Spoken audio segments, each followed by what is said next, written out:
The concept of an Elden Ring Master is a pretty interesting thing to think about. What comes to my mind when I think about that is players like Ongball or Let Me Solo Her or Gino Machino, just those people that when you watch them play, they look completely at peace inside the chaos of this objectively difficult game we all play. Those people who make the hardest boss fights in the game look completely effortless, and I think when most people see someone playing at that level, they might think something along the lines of, that is insane, I could never do that, that person is just built different. But I've spent a lot of time playing this game at this point, and I've come to a conclusion over time, just that those guys aren't necessarily more special than anyone else. Like, I'm sure they're cool people or whatever, like, don't get me wrong, but they're just normal people is what I'm trying to say. The difference between them and anyone else isn't masochism or like innate talent. It's just that they've spent time really focusing super hard on building two specific attributes, that being knowledge and muscle memory. And in this video, I want to give you a clear roadmap for how you can also build those same two attributes. And I want to describe what the process of playing through a challenge run like this is going to teach you and how your mindset is naturally going to shift along the journey from casual player to challenge runner.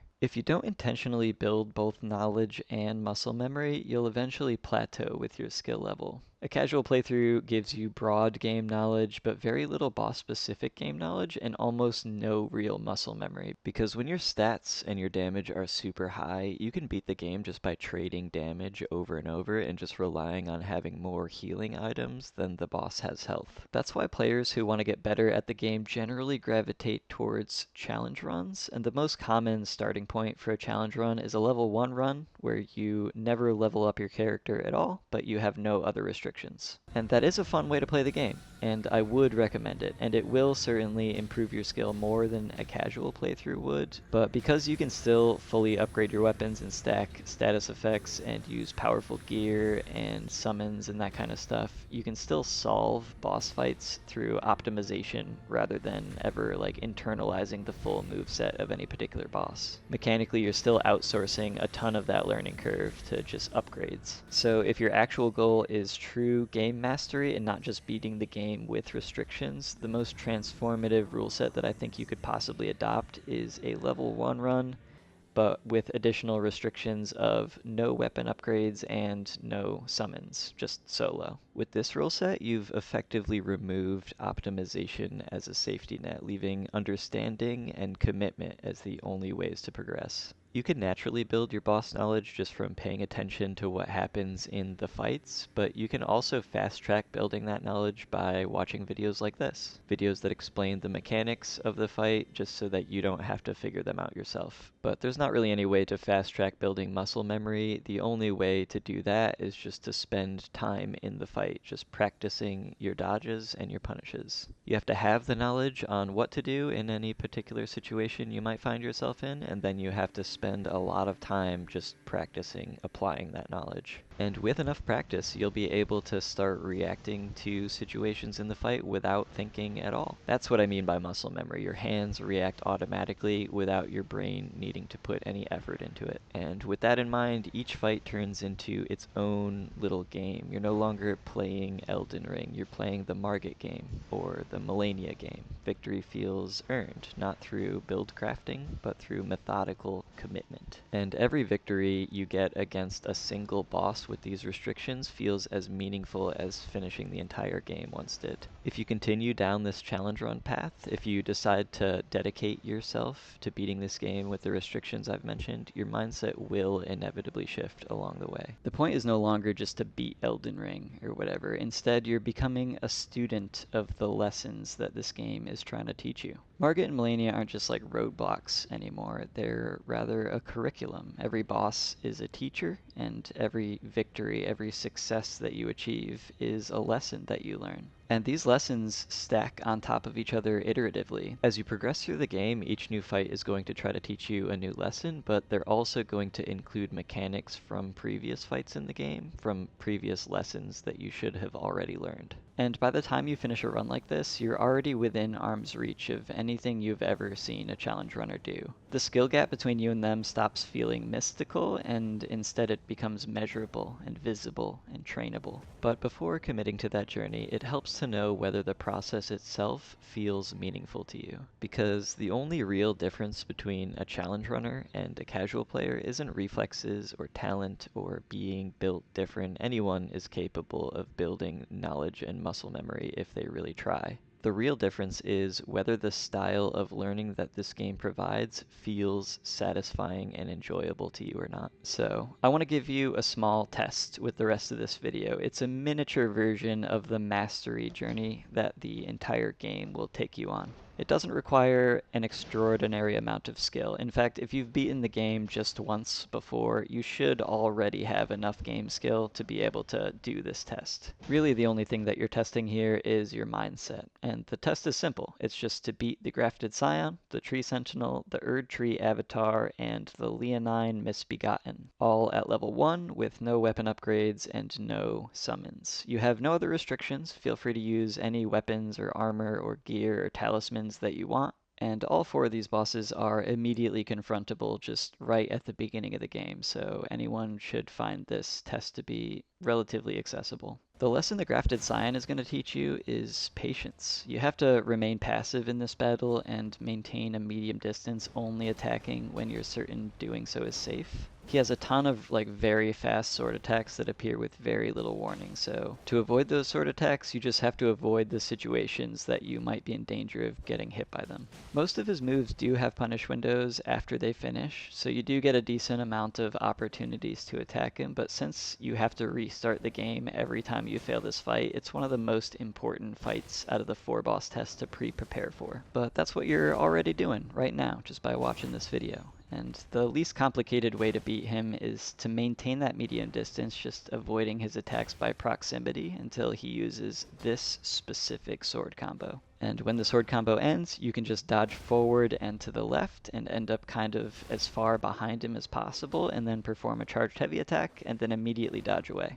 And that's kind of what you do after every move. You just do your punish and then immediately dodge away and then maintain that safe distance, that medium distance again until the next move that you recognize that you can punish. If you want to win by only abusing that one specific sword combo over and over again, you could, and it would work. But the rest of his moves are not that complicated to learn, and they are opportunities to speed up the fight if you are just getting bored, just punishing one move over and over again. For example, this crawling stabs move that he does is very noticeable because the animation takes a long time and is relatively unique. And there's a couple really easy ways to punish this. The easiest way is you can just, do a jumping heavy attack at him after he does his final stab. Or if you want to risk it a little bit more, you can stand close to him as he finishes his final stab. And if you're just 1 or 2 steps in front of where his final stab lands on the ground, then you can charge up a charged heavy attack and hit him with that, and then just dodge away real quick, like always. Another thing you'll want to watch out for is this golden tempering move. It's only a weapon buff, and it doesn't actually do any damage, so when you see him doing this, you can always just go and do a jumping heavy attack at him if you're a little bit farther away, and if you're close when he uses it, you can do a charged heavy attack. And one of the Grafted Scion's reactions to being attacked is this scream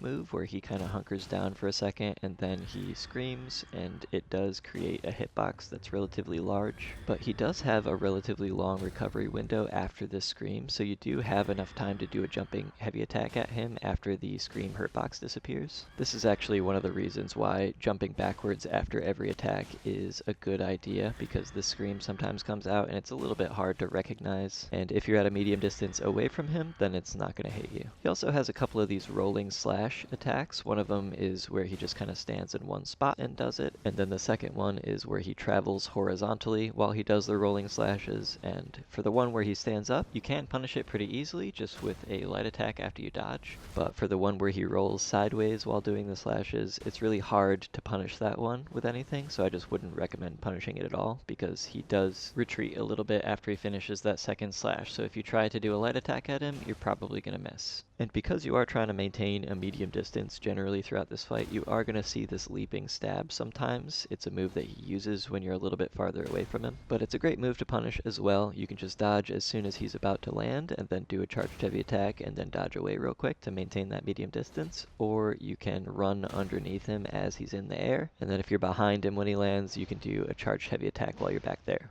He's got a couple of shield attack moves, one where he slams it down into the ground and one where he bashes it forward like in front of him. And no matter which one he uses, you can punish it the same way. Just dodge to one side of him, either to the left or the right, and then do a charged heavy attack, then dodge away real quick. And finally, the last attack window that you could kind of consider is sometimes he will hold his shield up, and if you wanted to, you could attack it, but as soon as you do attack his shield, you do have to dodge to the left immediately because there is a chance for him to use a shield bash immediately after you attack his shield, and there's no warning for whether or not that's going to happen, so you just have to preemptively dodge to the left, just expecting that to happen after you attack his shield. Sometimes it won't, but sometimes it will, and because sometimes it does, that's why you have to dodge. And then a lot of times after that, he'll enter his fencing stance, which he can also do out of neutral, and then he has two moves that he can use after he is in his fencing stance, just standing up, pointing his little swords at you. But both moves are avoided in the same exact way. Either you can trigger them and then run away, and that's the safest way to deal with them. Just make a lot of distance and just get away from them. You won't be able to punish them in that case, but that is a lot safer than trying to punish them. And then if you did want to punish the fencing stance, the strategy is to sprint to his left side and then kind of try to get behind him. And if he does the repeating thrusts move after the fencing stance, then you just want to stay behind him, and when he finishes his repeating thrusts, then you can start your charged heavy attack. And if he does the spinning slash instead, then you have to sprint around the side of him while he does the spinning slash, and that will avoid it, and then when it's finished, you can do a charged heavy attack as well. And finally, he does have this move where if you're at a medium distance, he'll kind of do like a long-ranged sword lunge at you, and if he does that, you can dodge forward at him and do a light attack, but you can't really do anything other than a light attack, and then just dodge away real quick. He's got a couple other moves, like a couple of sword slashes that he uses when he's walking sideways or whatever, but they won't hit you if you're at a medium distance, so the moves I covered here are really all you have to learn. And if you did internalize the knowledge you've just gained and apply it in this fight, here is what it would look like.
The Grafted Scion is such a good opening teacher because his lesson echoes all the way throughout the entire game into the late game. He shows you that sometimes the fight is not won with aggression, but rather by holding space and waiting for the boss to show you an opening. That is a strategy that you're going to inevitably repeat through the entire game in way harsher forms, especially when you fight bosses like the Valiant Gargoyles, for example. Players who rush that fight are just like crushed by chaos, but players who learned the Scion lesson already understand the rhythm. You create stability by refusing to be baited. And if you felt even a tiny shift in your mindset during the Scion fight, just a small moment of calm replacing the impulse to rush, then you've already taken your first step into mastery. Your reflexes didn't change, your stats didn't change, your relationship to patience is what changed, and that's growth. And the next step to continue on this journey is beating the Tree Sentinel, and his lesson is one of positioning and spatial control. Unlike the Scion where you win with passivity, the Tree Sentinel fight is more about actively shaping the conditions of the fight yourself in order to create an advantage. Your role is no longer to evade, it's to direct. He's at his most dangerous when you're on his left side, his halberd side, or in front of him, and he's going to try to keep you in those positions as much as he possibly can. Instinctively, most people want to try to dodge away from danger, but the most effective strategy in this fight is to dodge through danger. You're supposed to dodge to his shield side, which is his right side, and if you do that, his moveset becomes dramatically more predictable. He stops having like combos. He just has singular moves that he uses one after the other, and they don't chain together anymore when you're on that side.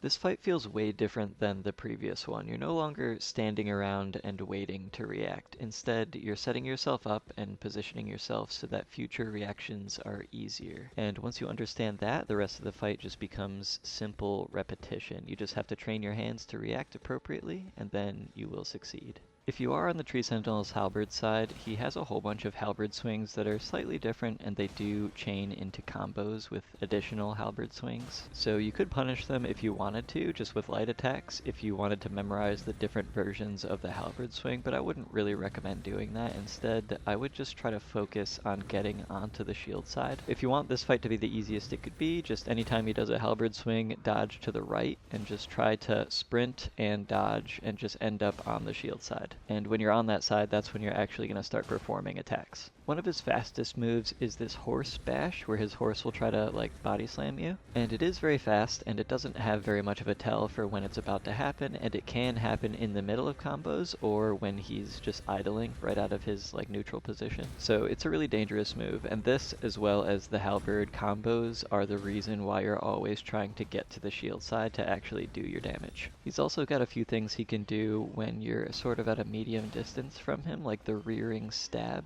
here. All of his rearing moves are easy to see coming because they have a little bit of a wind up, but you just deal with them all in the same way. You just dodge to the right, try to end up on his shield side, and if you do end up there, then you can punish him with a heavy attack or a jumping heavy attack or something like that. This is what his rearing horizontal swing will look like. Same exact strategy as if it was the stab, just dodge to the right and try to get onto the shield side. And then this is what his rearing vertical swing will look like, and same exact strategy, just dodge to the right, try to get on the shield side and punish when you get there. He will try to keep you in front of him, and when you are in front of him, he'll do this hoof stomp a lot of the time. And when you see him rearing up to do the hoof stomp, you're going to want to run forward and to the right just so that you can end up behind him. And when you're back there, you can do a jumping heavy attack. You can also dodge forward and right and then do a jumping heavy attack. That would work too, but it's less reliable because he does try to run away from you when you end up behind him. He's also got this charging swing that he does when you're at a medium distance away, and with this one you're going to want to wait for him to do the swing part of the move, and when he does that you'll dodge along with him in the direction that he's traveling, and if you do that you'll be able to get a charged heavy attack in. And another sort of medium distance attack is this leaping halberd swing, and same as pretty much every other move, you just dodge to the right and try to get onto his shield side and punish him from there.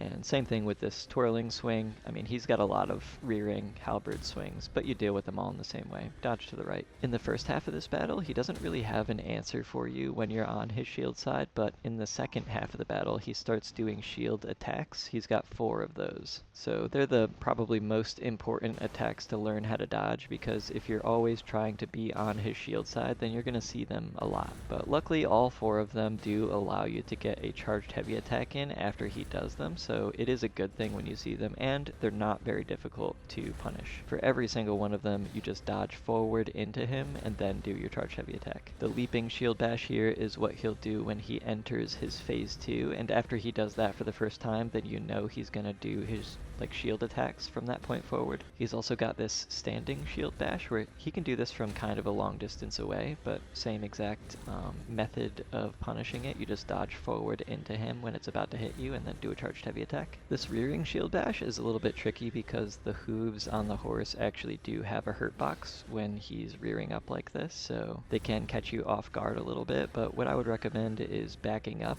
when he starts to do this, and then when he actually does the shield dash part of the move, then you can dodge forward and do your charged heavy attack. The only difference really is that you're backing up when the horse is rearing up. And then he can also do this shield crush attack, which actually does have kind of a large shockwave around it. So if you dodge away from this, you're actually probably going to get hit by it. It looks pretty intimidating when he uses it, but it is very simple to punish if you just dodge into it directly towards him and then do your charged heavy attack. It's the same exact punish as the other shield dash moves. You just want to make sure you don't dodge away for this particular one. And if you apply the knowledge that you've learned from watching this video in the Tree Sentinel fight, this is what it will look like.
The Tree Sentinel is where the journey to mastery starts to feel active rather than passive, and if the Grafted Scion's lesson was patience provides safety, then the Tree Sentinel's lesson is that positioning provides control. And again, this lesson is repeated far into the late game. Like, for example, when you're fighting Godfrey or Malekith, you are very much repeating this lesson. Fights that feel chaotic to most people become manageable because you understand that your positioning matters just as much as learning dodge timings. You no longer have to struggle to navigate the fight at the pace that the boss sets. Instead, you're turning the tables and forcing the boss to react to you. And if you're still with the test at this point, it means the process hasn't broken your spirit. You're no longer just surviving the fights, you're beginning to shape them. It's a meaningful psychological turning point that most people that play this game never end up experiencing. This is where the lesson transitions from maintaining control through positioning to recognizing changes in tempo, which leads us to our third teacher, the Erdtree avatar. Mechanically, this is not a difficult fight. It's the easiest one out of the four, in fact, but psychologically, it does introduce something new, the discipline to disengage from the fight at the right time and wait for the rhythm to reset. Where the Tree Sentinel taught you to control your position, the Erdtree avatar teaches you to understand when the tempo shifts. And the reward from this fight is actually extremely useful for all challenge runs. You'll probably use it for your entire challenge run. It's the Opaline Bubble Tier. It protects you completely from the first hit you take after drinking your physic. It doesn't make you stronger, it just gives you one extra chance to stay composed. It protects your mental state more than anything else because it's only one hit, so if you continue to take hits, you're gonna die anyway. But for long fights that allow minimal amount of mistakes, that protection, that singular mistake that you're allowed is priceless. For most of this avatar fight, your strategy is to react to almost every move in the exact same way. You just dodge forward when he does his attack, and then you perform a charged heavy heavy attack, and then you wait for his next move so that you can just dodge forward again and do another charged heavy attack, and you just continue on and on like that until he's defeated. The only time you might do something else is when he turns his staff upside down. There's actually 3 different moves that he'll use when his staff is upside down. 2 of them are side swipes that he does just right next to him. He'll do this when you're just standing right up against him. If you dodge forward through the side swipe, then you can just do a charged heavy attack just like normal. But if you wait and back up a little bit, then he's going to do a follow-up staff swing after the side swipe. So you do have to dodge through that staff swing, and then you can do your charged heavy. And the most dangerous upside down staff situation is where he slams his staff into the ground and it creates like a little rune on the ground, like a little symbol that explodes after a second, and then it creates a whole bunch of holy projectiles that shoot at you really quickly. To avoid this move, you just have to dodge backwards twice when the explosion happens and then run away and slightly to one side while the projectiles are firing at you, because if you do that, you'll be able to avoid them as well as the staff swings that the avatar will do while the projectiles are firing. And then after you've avoided all that, you can just wait for him to do another one of his staff swings where you will dodge forward and do a charged heavy attack, and then continue with the tempo that you're used to, just dodging forward and doing more charged heavy attacks. You're going to inevitably stagger this avatar a couple times during this fight because of all the charged heavies you're doing, so anytime you ever do that, you can inflict a massive amount of damage before actually engaging in the critical hit if you just throw fire pots at him. This guy is weak to fire, so that's going to do a ton of damage. And if you don't have any fire pots, you should. I mean, they're very easy to make. They have ingredients that spawn infinitely in Limgrave, so very easy to collect. But if you don't have any of those and you just don't feel like collecting them, then you can just do another charged heavy attack before you do your critical hit, and that's pretty good too. And then after your critical hit, I would recommend doing a jumping heavy attack because that will hit more often than a charged heavy attack will. And just real quick before we continue, this is what it will look like if you put the strategy that I've laid out in this video into action.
The Erdtree avatar looks simple on the surface, and underneath he is indeed simple. Very simple fight. But the lesson he teaches is extremely important. It's the ability to step back without losing momentum or breaking your focus. You aren't just dodging anymore, you're also understanding when a fight needs to breathe and when it should tighten back up. You move in when the tempo favors you, and you move out when it doesn't. That mindset shift, the idea that disengaging is not retreating, but rather just resetting the flow, that's what prepares you for some of the longest and most punishing bosses in this entire game, including even the Elden Beast himself. Now, by this point in the journey, you've started learning 3 foundational lessons for challenge runs, that being patience from the Grafted Scion, positioning from the Tree Sentinel, and tempo changes from the Erdtree avatar. And only one lesson remains, the final piece of the mindset shift, the ability to remain calm in the face of extreme aggression. And that final lesson is taught by the Leonine Misbegotten. The strategy in this fight is again to maintain a medium distance from the boss by default because he has some extremely fast claw attacks that appear with very little warning, and if you're right up next to him, they're going to hit you and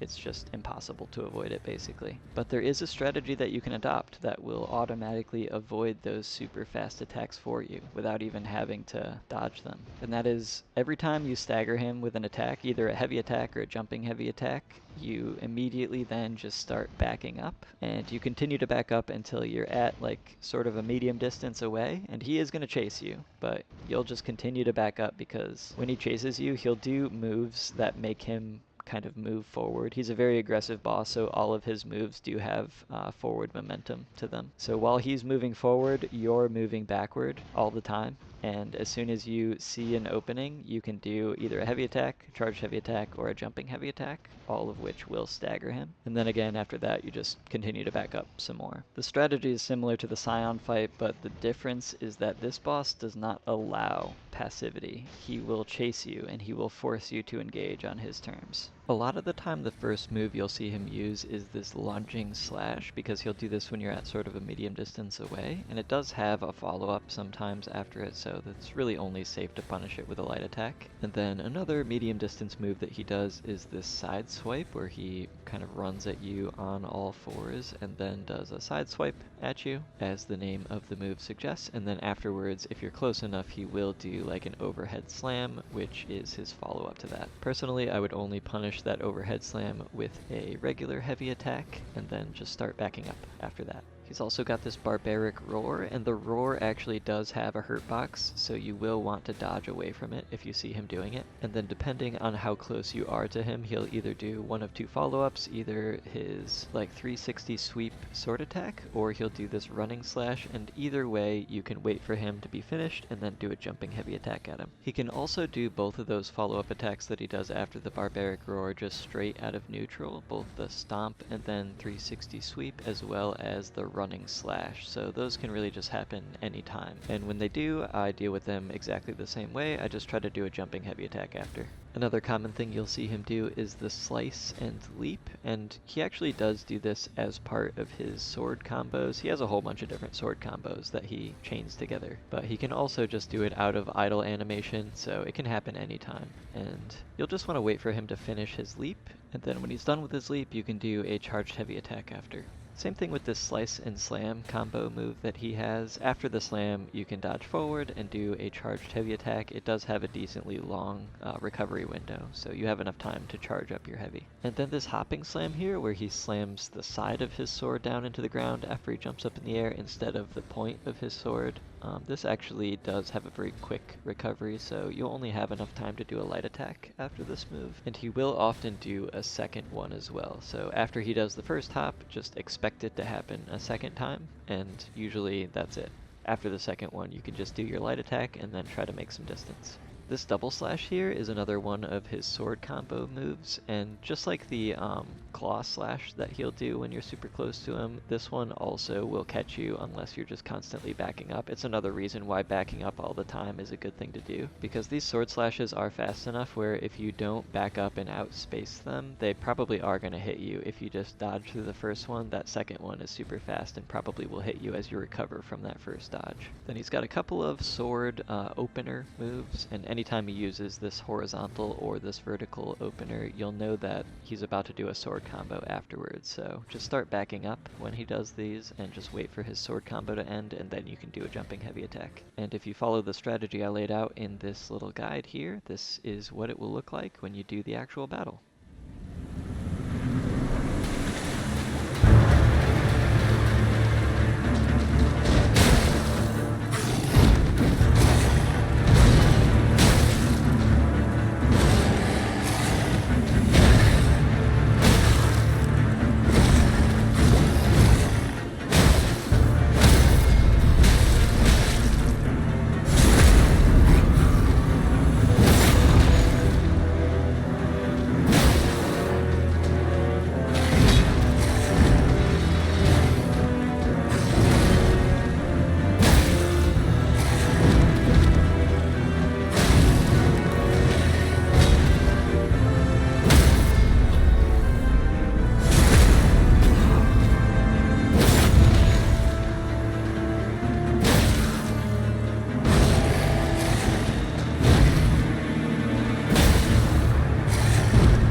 The Leonine fight is the first encounter in the game where the boss tries to overwhelm your thought process. He doesn't give you time to breathe, but you still have to maintain a sense of calm in spite of this. If the Avatar taught you that you need to disengage when the rhythm turns against you, the Leonine fight teaches you to stay composed even when the rhythm just continues to constantly surge forward. And this is actually also the first fight where parrying becomes a meaningful tool and not just a gimmick. It's actually not harder to parry than it is to dodge if you're dodging intentionally. It's just one button press either way. And every time you do successfully parry him, he's going to get staggered and allow you to get a critical hit on him. Does a ton of damage, very much worth doing. But it's not required. You don't have to parry him. You can beat him just by using the strategy where you back up and do attacks when you see opportunities to do so. Learning to parry is not a requirement of beating a challenge run.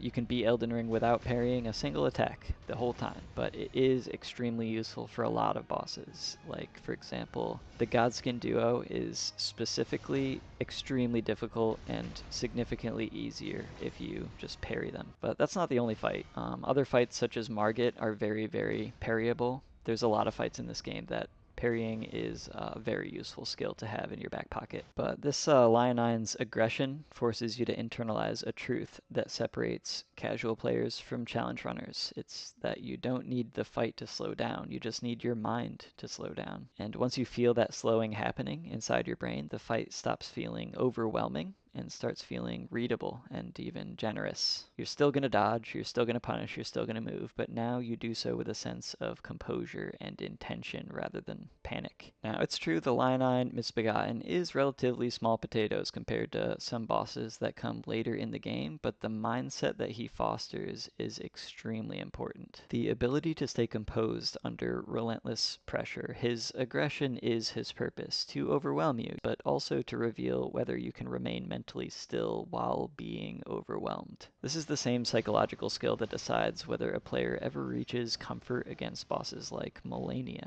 bosses that test your emotional stability as well as your technical skill. The moment your breath shortens and the rhythm collapses and you start reacting to your fear instead of the boss, that is the moment that you're probably gonna die. Panic is the true failure condition with these fights, and the Leonine fight teaches you to panic less. He is Malenia in her simplest form. He's fast and direct and demands calm instead of fear, and if you can find stillness in this fight, if you can practice letting aggression wash over you without tightening up, you're already building the internal mental poise required for late game bosses. I don't want to give you the wrong impression though. A level 1 no upgrade run isn't a self-imposed prison. It's meant to be enjoyable. It's a learning experience. You don't have to brute force every wall that you run into until you beat the game. You can absolutely skip every single boss in this game with very specific methods that don't require any skill at all. And that's not something to be ashamed of. Skipping bosses is completely fine to do. If you aren't having fun with something, just skip it and then come back later. And later, when you do come back, you're going to be better. You're going to be more skilled and more in a position to be able to succeed.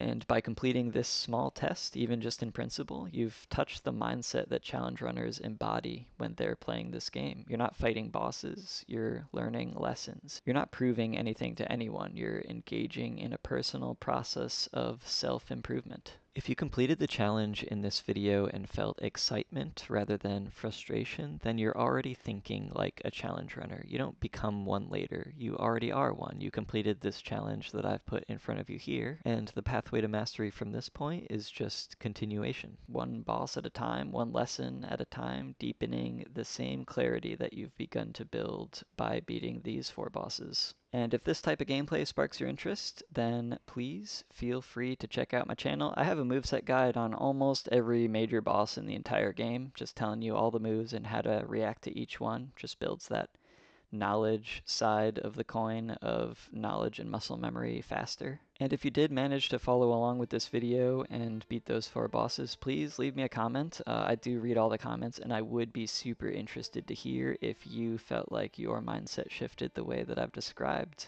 in this video. And after you've left that comment, the next step on your path is to go and confront Margit. And if you've completed the test outlined in this video, you're already prepared to do so.